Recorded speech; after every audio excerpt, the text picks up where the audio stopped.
আজকে যখন আমি ওই ডেলিভারি রুমের পাশ দিয়ে এসেছি, সন্তান সম্ভবা মায়েদের এত আর্তনাদ চিৎকার শুনেছি, আমার কাছে মনে পড়ল, আরে আমার মা যেই দিন আমাকে জন্ম দিয়েছে, না জানি আমার মায়ের চিৎকারে আল্লাহর আরশ বোধহয় কেঁপে উঠেছে। আমি আমার মায়ের পা ধরে প্রচন্ড রকম কান্না করতেছিলাম। আমার মা আমাকে জড়িয়ে ধরে বলেছিল, বাবারে আমার জীবনটা সার্থক, তুই যে এটা বুঝতে পেরেছিস। মা তখন চোখের পানি মুছে দিয়েছিল।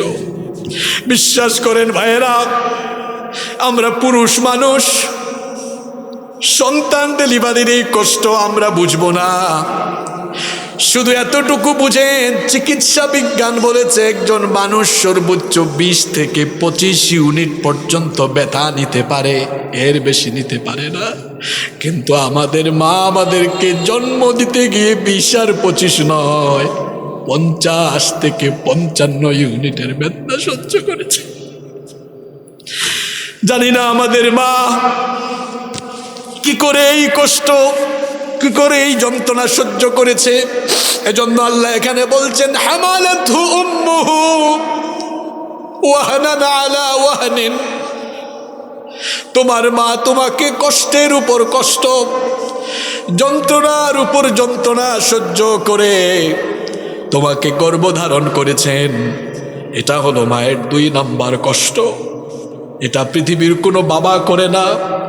3 নাম্বার কষ্ট হলো ওয়াফিসালুহু ফি আমাইন। 2টা বছর আমাদের মা আমাদেরকে বুকের দুধ পান করিয়েছেন। চিন্তা করেন তো, বুকের দুধ না হলে আমরা বাঁচতাম না। যখন আমরা ছোট ছিলাম, একটা দিনও মুখের ভাষা দিয়ে বলে নেয় আম্মা আমাকে দুধ পান করার। রাত 3টা বাজুক একটু কান্না করেছি, মা ঘুম থেকে উঠে বুকের দুধ দিয়েছে। এইভাবে করে 2টা বছর আমাদের মা আমাদেরকে বুকের দুধ পান করিয়েছেন। মায়ের কথা আমি কি বলবো। এই যে আপনারা যারা দূর থেকে এখানে মাহফিলে এসেছেন, মাহফিল শেষ করে বাড়ি যেতে যদি রাত 2টা হয়, গিয়ে দেখবেন সবাই ঘুমিয়ে গেছে, কেউ জেগে নাই। কিন্তু দেখবেন আপনার মা আপনাকে ফোন করে। আমি যদি আমার নিজের কথাও বলি, এই মাহফিলে আমি 2 বার এসেছি, এবার সহ 3 বার। গত 2 মাস আগে আমার মা মারা গিয়েছেন। আমি প্রতিটা মাহফিলে যাওয়ার আগে আমার মা কমপক্ষে 5-7 বার কল দিত। রাত 3টা 4টা যাই বাজুক, বাসায় যাওয়ার আগ পর্যন্ত মাই ফোন করে। আপনারা তো ঘুমায় যান, খবরও নেন না। আসার সময় মোটর সাইকেল শুডাউন মারে, যাওয়ার সময় একটা ফোনও করে না, হুজুর মল্ল না বাসায় গেল। কিন্তু মা ঠিকই খবর নেয়। গ্রামে গেলে দেখতাম রাত 3টা বাজুক 4টা বাজুক, শীতের কনকনে ঠান্ডার রাত, কেউ জেগে নাই। আপনাদের বেলায় এমন হয়, দেখবেন বাড়ি গিয়ে দেখা যায় কনকনে ঠান্ডার রাতেও মা তখনও পাহারাদারের মতো দরজার মধ্যে দাঁড়িয়ে আছে। মাকে জিজ্ঞেস করবেন, মা দাঁড়িয়ে আছো কেন? মা বলে, বাবারে কেমনে ঘুমাই বল, তুই যে বাইরে থাকিস, না আসা পর্যন্ত টেনশনে ঘুম লাগে না। রাস্তাঘাটে কত সমস্যা, রাস্তাঘাটে কত রকমের সমস্যা আছে। এইভাবে করে মা আপনার জন্য অপেক্ষা করে। শুধু তাই নয়, মায়ের সাথে বেয়াদবি করার আগে এগুলো মাথায় আনবেন। বাচ্চা পায়খানা করলে দেখবেন বাবা, চাচা, চাচি, নানা, নানি, মামা, মামির নাকে পায়খানার গন্ধ লাগে। কিন্তু মায়া খাবার খেতে বসেছেন, তার কুলে পায়খানা করলে মায়ের নাকে গন্ধ লাগে না, মা সাফ করায় দেয়। আহারে অনেকের বাবা মা বুড়া হয়ে গেলে টয়লেটে যাওয়ার আগেই বিছানায় হয়তো পেশাব পায়খানা করে ফেলে। অনেক বাচ্চা কাচ্চারা রাগ করে ফেলে, ঘরে তার ওয়াইফও রাগ করে। আহারে সন্তান, তোমার মা বাপকে পেশাব করে পায়খানা করে গোটা শরীরকে নোংরা করেছ, কোনোদিন তোমার মা বাবা রাগ করে নাই। আজকে সেই মা বাবা বুড়া মানুষ, তারা হয়তো বিছানায় পেশাব করেছেন, পায়খানা করেছেন, বিরক্ত হও কেন? তোমার মা বাবা তো বিরক্ত হয় নাই, সব ভুলে গেছেন আপনি। মায়ের আদর, মায়ের মমতা। আপনি যখন শীতের রাতে ঘুমিয়েছেন, মা ডান পাশে ঘুম পাড়িয়েছে, পেশাব করে ডান পাশ ভিজিয়েছেন। রাত 12টা 1টা বাজে মা আপনার পোশাক আশাক পরিবর্তন করেছে। এখন তো প্যাম্পাসের জামানা, কিন্তু বলেন তো আমরা যাদের বয়স 30-এর বেশি, আমাদের জামানায় প্যাম্পাস ছিল নাকি? কাঁথা দিত, ভিজে যেত, মা তখন ডান থেকে বাম পাশে আনতো, বাম পাশটাও ভিজায় দিয়েছে। রাত 2টা 2:30 বাজে মা চিন্তা করলো সকাল হতে এখনো বাকি আছে। মা তখন হয় ডানে বা বামে পেশাব করা জায়গায় গিয়ে ঘুমায়। চিন্তা করেন মা কেমন, পেশাব করা ভিজা জায়গায় মা ঘুমায়, আর মায়ের সেই উষ্ণ জায়গায় সন্তানকে ঘুম পাড়ায়। রাত 4টার দিকে আবার পেশাব করে ওই জায়গাও ভিজায় দিয়েছে। ফজরের আজান হতে আরো 1 ঘন্টা বাকি। মা চিন্তা করে বাচ্চার তো ঠান্ডা লাগবে, কি করে আরাম দেওয়া যায়।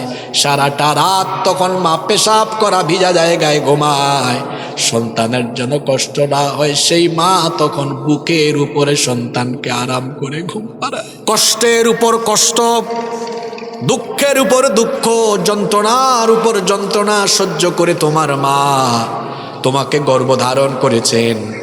আমি আমার ভাষায় বলি, যদি গর্ভধারণের কষ্টটা আল্লাহ নারীকে রেখে পুরুষকে দিতেন, পুরুষ মানুষ বলতো এই কষ্টের চাইতে পাহাড় কাটার দায়িত্ব দিলে আমার জন্য সহজ হয়ে যেত। মা এত কষ্ট করেছেন, এই 10টা মাস আমাদেরকে পেটে নিয়ে মা এত যন্ত্রণা সহ্য করেছেন। চিন্তা করেন তো, একটা জীবন্ত মানুষ আর একটা জীবন্ত মানুষকে পেটের মধ্যে একটানা 10টা মাস বহন করছে, কত কষ্ট, কত যন্ত্রণা। অন্তত পক্ষে যারা বিয়ে শাদী করেছেন আমি তাদের দৃষ্টি আকর্ষণ করছি, বিয়ের পরে বউয়ের সাথে যে খাটে ঘুমান, আপনার বউ যখন প্রেগনেন্ট হয়, সন্তান সম্ভব হয়, দেখা যায় 1.5-2 মাস 2.5 মাস থেকে রাতের বেলা তার আর ঘুম আসে না। কিছুক্ষণ পরে পরে ওয়াশরুমে বাথরুমে যায়। আপনি জিজ্ঞেস করলেন বউ তুমি ঘুমাও না কেন? কই কেমনে ঘুমাবো, পেটের ভেতরে আপনার সন্তান, এটা শুধু নড়াচড়া করে, ঘুমও লাগে না। আপনারা তো জানেন মায়ের পেটের ভেতরে সন্তানের মাথা থাকে নিচের দিকে, পা থাকে উপরের দিকে। আমরা যখন আমাদের মায়ের পেটে ছিলাম, হাত দিয়ে পা দিয়ে যখন নড়াচড়া করতাম, গুতাগুতি করতাম, প্রতিটা লাথি গিয়ে আমাদের মায়ের কলিজা পর্যন্ত লেগে যেত।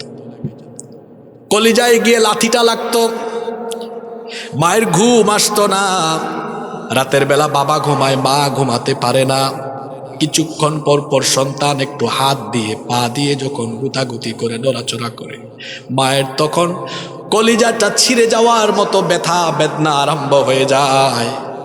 আপনি জিজ্ঞেস করলেন, বাবা জিজ্ঞেস করছে, স্বামী জিজ্ঞেস করছে স্ত্রীকে ঘুমাও না কেন? কই কেমনে ঘুমাবো, পেটের ভেতরে তো এটা শুধু নড়াচড়া করে। শীতকালে মানুষ কম্বল গায়ে দিয়ে কত আরাম করে ঘুমায়, কিন্তু আমরা যখন আমাদের মায়ের পেটে ছিলাম, আমাদের মাকে আমরা শীতের রাতগুলোতে আরাম করে আমরা ঘুমাতে দেই নাই। আমাদের মা আমাদেরকে পেটে নিয়ে কত কষ্ট, কত যন্ত্রণা সহ্য করেছেন। একটু পরপর শুধু চক্ষু থেকে পানি ছেড়েছেন। বিছানা থেকে উঠে কখনো কখনো হাঁটাহাঁটি পায়চারা করেছেন। স্বামী বলে বউকে ঘুমাও না কেন? কয়ে কেমনে ঘুমাইতাম।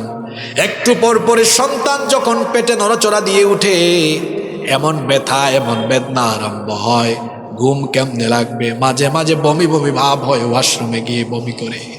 এইভাবে করে নির্ঘুম রাত কাটলো মায়ের।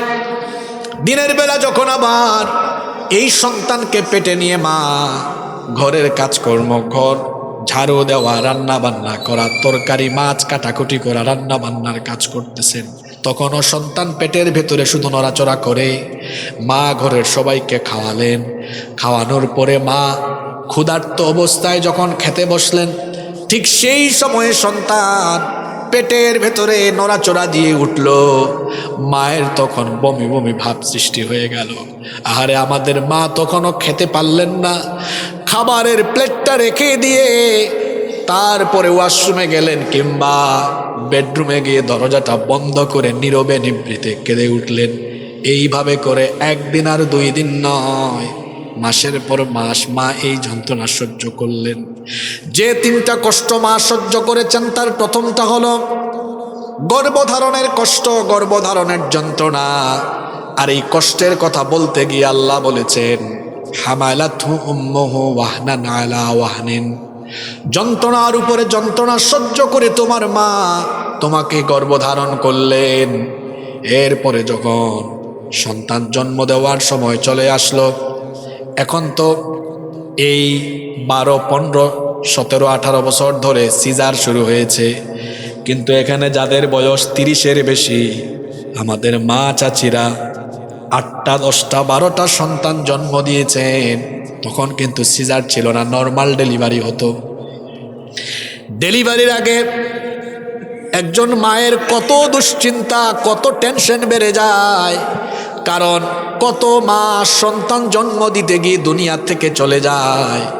তখন ডেলিভারির কিছুদিন আগ থেকে মা দোয়া করা আরম্ভ করে, আল্লাহ গো, এত মাস ধরে কষ্ট করে করে যে সন্তানটাকে পেটে ধারণ করলাম, এখন প্রসবের সময় এই সন্তান দুনিয়াতে আসতে গিয়ে আমার কলিজার টুকরা ধন, এই সন্তানের যেন কোনো কষ্ট না হয়। মা তখন বলে, আল্লাহ প্রয়োজনে আমারে নিয়ে যাও, আমার সন্তানটাকে দুনিয়ায় তুমি নিয়ে আসো। এইভাবে করে মা নিজের জীবনের চাইতে সন্তানের জীবনকে প্রাধান্য দিয়ে আল্লাহর দরবারে দোয়া করেছে। আর যেদিন মায়ের ডেলিভারি হলো, আহারে আমাদের মা সেই দিন যে কি কষ্ট করেছেন, কি যন্ত্রণা সহ্য করেছেন, পৃথিবীতে এমন কোনো শব্দ নাই যে শব্দ চয়ন করে আমি আপনাদেরকে বোঝাতে পারবো যে ওই সময় একজন মা কত কষ্ট করেন। এই সময় একজন মায়ের এত বেশি কষ্ট হয়, এত বেশি যন্ত্রণা হয়। একজন মা যখন নর্মাল ডেলিভারিতে সন্তান প্রসব করেন, আমাদের মা তখন রক্তের সাগরে সাঁতার কাটতে থাকেন। যেদিন আমরা দুনিয়া এসেছিলাম আমাদের মায়ের কত কষ্ট হয়েছে। বর্তমান চিকিৎসা বিজ্ঞান বলছে একজন মানুষ সর্বোচ্চ 20 থেকে 25 ইউনিট পর্যন্ত ব্যথা সইতে পারে, কিন্তু আমাদের জনম দক্ষিণী মা আমাদেরকে জন্ম দিতে গিয়ে 20 আর 25 নয়, 50 থেকে 55 ইউনিটের বেদনা সহ্য করেছে। এই কষ্ট দুনিয়ার একজন স্বাভাবিক সুস্থ মানুষের পক্ষে কোনোভাবেই সহ্য করা সম্ভব নয়। ডেলিভারির মায়েরা কত কষ্ট, কত যন্ত্রণা সহ্য করেন, এটা বোঝানোর মতো ভাষা আমার কাছে নাই। হয়তো আপনাদের সামনে কথা বলানোর জন্য আল্লাহ আমাকে এই ধরনের আওয়াজ একবার শুনিয়েছেন। আমি কয়েকটা জায়গায় কথা বলেছি। হাসপাতালে যেই সকল রুমে বা যেই এরিয়াতে নর্মাল ডেলিভারি হয়, ওই জোনকে বলা হয় লেবার রুম বা লেবার জোন। একবার আমি এক চিকিৎসকের সাথে সাক্ষাতের জন্য ফোন করলাম, বললেন আসেন, আমি চেম্বারে আছি। ওনার চেম্বার যেখানে ছিল লেবার রুমের পাশ দিয়ে যাওয়া লাগে। আমি যখন যাচ্ছিলাম মহিলাদের চিৎকার শুনলাম। আমি ভাবলাম এখানে মহিলারা চিৎকার করে কেন। কিছুক্ষণ পরে ডাক্তারের রুমে গেলাম, ডাক্তার সাহেবকে বললাম, ভাই আসার সময় এখানে কয়েকটা রুমের পাশ দিয়ে মহিলাদের আওয়াজ শুনলাম, জোরে জোরে চিৎকার মারছে, ঘটনাটা কি? উনি বললেন, হুজুর আপনারা তো কোরআন হাদিস পড়েছেন, বলেন তো দেখে একজন মা যখন সন্তানকে ডেলিভারি করেন মা কত বেশি কষ্ট করেন। আমি বলেছি, ভাই শুধু এতটুকু জানি আল্লাহ বলেছেন এই যন্ত্রণার উপর যন্ত্রণা, কষ্টের উপর কষ্ট, হতে পারে এটা চূড়ান্ত কষ্ট, চূড়ান্ত যন্ত্রণা। তিনি বললেন এটা তো ভাষা, কিন্তু প্র্যাকটিক্যালি কখনো হয়তো আপনি শোনেননি, দেখেননি। যে রুমের পাশ দিয়ে এসেছেন ওখানে ডেলিভারির মায়েরা, যেখানে নর্মাল ডেলিভারির মায়েরা অবস্থান করছেন। যাওয়ার সময় আমি তো শুধু চিৎকার শুনে চলে গিয়েছি, সেখানে দাঁড়াইনি বেশিক্ষণ। ডাক্তার সাহেব আমাকে যখন বললেন, আসার সময় আমি ইচ্ছা করে সেখানে 1 মিনিটের মতো দাঁড়িয়েছিলাম। আমি শুনলাম সেখানে সন্তান সম্ভবা মায়েরা, আল্লাহ বলছেন খবরদার সেই বাবাকে, সেই মাকে কষ্ট দিও না। সেই বাবা আর মায়ের দুর্বলকালীন সময়ের কথা আল্লাহ বললেন, বুড়া বয়সের বার্ধক্যের সময়ের কথা বললেন। কারণ দেখবেন মানুষ যখন বুড়া হয়, বার্ধক্য বয়সে চলে যায়, তখন দেখবেন মানুষ কথাও বলে একটু বেশি। যাদের বাবা বুড়া হয়েছেন, মা বৃদ্ধা, এগুলো আপনারা জানেন, দেখবেন বেশি কথা বলে। মানুষ যখন বুড়া হয়ে যায়, রাতের ঘুম তখন কমে না বাড়ে। কথা বলেন না কেন? আমি জানি না এখানে কয়জন সন্তান আছেন যারা রাতের বেলা আগে বাবা মায়ের রুমে গিয়ে আব্বা আম্মার সাথে সাক্ষাৎ করে আব্বা আম্মাকে ঘুম পাড়ায়া তারপরে ঘুমান। জানি না এখানে কয়জন সন্তান আছেন। এখন তো আমার বাবা মা নাই, বলতে পারি আপনাদেরকে মোটিভেট করার জন্য। আমি আমার বাবা মায়ের রুমে যেতাম, মাথায় হাত বুলাতাম, ঘুম পাড়িয়ে দিতাম। বাসায় থাকলে এটা করতাম। মাঝে মাঝে বলতো, বাবা যাও আমি ঘুমাতে পারবো। বলতাম না, ছোটবেলায় আমাদেরকে তুমি ঘুম পাড়িয়েছ, এখন তোমার মাথা ব্যথা, শরীর ব্যথা, নানাবিধ সমস্যা, এখন আমি তোমাকে ঘুম পাড়াই। আপনাদের আব্বা আম্মাকে এটা বলে দেখবেন, আব্বা আম্মা রাজি হবে না, বলবেন চলে যাও। কিন্তু এরপরেও জোর করে থাকবেন, মাথায় হাত বোলাবেন, পিঠটা টিপে দিবেন, হাত পাটা টিপে দিবেন। আব্বা আম্মা ঘুমানোর সময় মনে মনে আল্লাহকে বিড়বিড়িয়ে বলবে, মাবুদ গো, আমার সন্তান এত শান্তির ঘুম পাড়ায়া দিচ্ছে আমাকে, আমি আমার সন্তানের উপর খুশি হয়ে গেলাম। আল্লাহ তুমি আমার সন্তানের উপর দুনিয়া আখিরাতে খুশি হয়ে যাও। সফল হয়ে যাবে জীবনে। কতজন এখানে আছেন যারা নিজেদের আব্বা আম্মাকে এভাবে ঘুম পাড়িয়েছেন? নিজের বাবা মায়ের কাপড় চুপড় লাস্ট কবে ধুয়ে দিয়েছেন? নিজের বিবেককে জিজ্ঞাসা করুন তো, সর্বশেষ কখন আপনি আপনার আব্বা আম্মার কাপড় ধুয়ে দিয়েছেন? লাস্ট কখন আপনার আব্বা আম্মাকে মুখে তুলে একটু খাবার খাইয়ে দিয়েছেন? আপনারা যখন ছোট ছিলেন, বাবা মা যখন বাহির থেকে আসতেন, আব্বা বাজার করে আসলেও দেখতেন আব্বার হাতে কিংবা পকেটে আলাদা একটা আপনাকে দেওয়ার জন্য আলাদা কিছু থাকতো কিনা বলেন? আমাদের যাদের সন্তান আছে, আমরাও তো বাসায় যাওয়ার সময় ছেলে মেয়েদের জন্য আলাদা করে কিছু নেই, চকলেট নেই, বিভিন্ন রকম গিফটের আইটেম নেই, নেন না আপনারা? লাস্ট কবে আপনি বাসায় ফেরার সময় আপনার আব্বা আম্মার জন্য আলাদা একটা ব্যাগ নিয়েছেন? শীতকাল তো চলেই যাচ্ছে, কমলার সিজন গেল, আপনার আব্বা আম্মাকে কমলা, ডালিম কিংবা শীতকালীন কোনো ফল আলাদা ব্যাগে নিয়ে কখন আপনি রুমে গিয়েছেন? বলবেন আলাদা নিব কেন? কারণ আপনি যখন ছোট ছিলেন, আপনার আব্বা আম্মা আপনার জন্য এভাবে আলাদা আলাদা করে আপনার জন্য বিভিন্ন রকম জিনিস নিয়ে আসতো। আপনি বাজার থেকে ফিরছেন, বাবা মায়ের জন্য ছোট্ট একটা ব্যাগের মধ্যে পারলে কিছু নিয়ে আসেন। মনে রাখবেন, বাবা মা কখনো দামি জিনিস চায় না। বাবা মা শুধুমাত্র আপনার কাছ থেকে একটু যত্ন চায়। আপনি বাবা মায়ের রুমে ঢুকে তারপরে বলেন, আব্বা আপনার জন্য এই ব্যাগের মধ্যে কিছু আঙ্গুর এনেছি, আপনার জন্য এই ব্যাগে কিছু ডালিম এনেছি, কমলা এনেছি। নিজেই কমলা ছিলে, নিজের হাতে কমলা বা অন্যান্য ফল আপনি বাবা মায়ের মুখে তুলে খাওয়ায় দেন। আব্বা আম্মা যদি খুশি হয়ে একটা মুচকি হাসি মারে, আল্লাহর কসম, আল্লাহর আরশ আপনার উপর তখন খুশি হয়ে যাবে। ঈদের সময় যখন আসবে, সর্বোচ্চ বাজেট থাকবে আব্বা আম্মার জন্য। কেন আব্বা আম্মার জন্য সর্বোচ্চ বাজেট থাকবে শোনেন। কারণ আল্লাহ তাআলা কোরআনে কারীমের 2 নম্বর সূরা সূরাতুল বাকারা এর 215 নম্বর আয়াতে বলছেন, ইয়াসআলুনাকা মাযা ইউনফিকুন। ও নবী, তারা আপনাকে জিজ্ঞেস করছে তারা কোথায় কিভাবে খরচ করবে, কার জন্য খরচ করবে। আপনি বলে দেন, কুল মা আনফাকতুম মিন খায়রিন ফালিল ওয়ালিদাইনি ওয়াল আকরাবিন। তোমরা খরচের লিস্টে, ব্যয়ের লিস্টে যাকে সবার উপরে রাখবে, যেটা তোমাদের জন্য সর্বোত্তম খরচ হবে, 1 নাম্বার হলো তোমাদের পিতা মাতার জন্য সবার আগে খরচ করবে। এখানে স্কুলে কলেজে পড়ো, তোমরা যারা আছো আমার দিকে তাকাও, বলো তো তোমরা কবে তোমাদের আব্বা আম্মাকে গিফট করেছো? বলবে আমরা তো উপার্জন করি না। মনে রাখবে, আব্বা আম্মা তোমার কাছ থেকে দামি উপহার পেলে খুশি হবেন না। তুমি অল্প গিফট দিয়ে তোমার আব্বা আম্মার দোয়া নিতে পারো। কিভাবে সেটা? তোমাকে যে টিফিনের টাকা দেয়, কিংবা মাঝে মাঝে আব্বা আম্মা টাকা দেয় না, অথবা অনেকে টিউশনি করাও, অল্প অল্প টাকা জমাও, এই কথাগুলো নাও, জীবন সফল হবে। এই যে লাল পাঞ্জাবি পরা যারা বসছো, শোনো, এটা সব মাহফিলে শুনবা না এই কথাগুলো। তোমাকে যে টিফিনের টাকা দেয়, সালামি দেয়, অথবা আব্বা আম্মা অনেক সময় গিফট দেয় না, অথবা চাচা চাচি দেয় না, বা টিউশনি করা, অল্প অল্প টাকা জমাও, এত টাকা লাগবে না।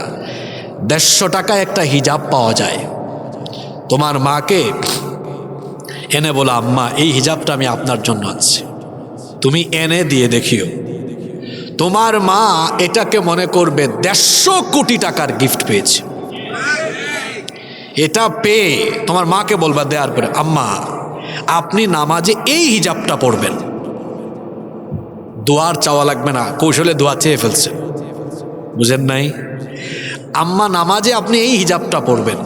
আচ্ছা, আম্মা যখন নামাজে এই হিজাবটা নিয়ে নামাজে দাঁড়াবে, হিজাবটা পড়ার সময় আপনার কথা মনে পড়বে কি পড়বে না? এটা আমি করতাম। আমার মাকে আমি কত হিজাব দিয়েছি। আম্মা বলে বারবার হিজাব দাও কেন? আমি বলি আম্মার নামাজে এটা পড়িয়েন। দোয়া চাওয়া লাগে আর পড়ার সময় মনে পড়বে, তখন এমনি বলবে, আল্লাহ আমার ছেলেটা নামাজের জন্য একটি আমাকে এই হাদিয়াটা দিয়েছে, গিফটটা করেছে। মা বাবার দোয়া, 3 ব্যক্তির দোয়া আল্লাহ ফিরিয়ে দেন না। সালাতু দাওয়াতিন মুস্তাজাবাত, 3 ব্যক্তির দোয়া ফিরায় দেওয়া হয় না। দোয়া করলে আল্লাহ কবুল করেন। এর মধ্যে একজন হলো মুসাফির, 2 নাম্বার হলো মজলুম, আর 3 নাম্বার হচ্ছে মা বাবা যখন সন্তানের জন্য দোয়া করে, সেই দোয়া কখনো আমার আল্লাহ ফিরাইয়া দেন না। এই 150 টাকার হিজাব দাও। আর যারা উপার্জন করেন, এই যে চাকরিজীবী ব্যবসায়ী ভাইরা, আপনারা 150 টাকা নয়, সামনে রমজান মাস আসতেছে, যখন বাজেট করতে বসবেন, আপনার বউ তাকে যদি দেন 5000 টাকার গিফট, সন্তানকে 3000 4000, তাহলে সর্বোচ্চ জায়গায় রাখবেন আব্বা আম্মা। বলবেন মা বাবা তো বুড়া মানুষ, বুড়া মানুষের শাড়ি 1500-2000 টাকায় পাওয়া যায়, যায় না? তা আপনি 6000 টাকা করবেন কেমনে? শাড়ি 3টা 4টা কিনবেন। অর্থাৎ মা বাবা যেন এটা জানতে পারে ঈদের সর্বোচ্চ বাজেটটা আপনার জন্য ছিল। এটা আল্লাহর শেখানো। ওই যে প্রশ্ন করেছি কোথায় খরচ করব, আল্লাহ বলেছেন সবচেয়ে উত্তম হবে আগে তোমার পিতামাতার জন্য খরচ করবে। সুবহানাল্লাহ পড়বেন না?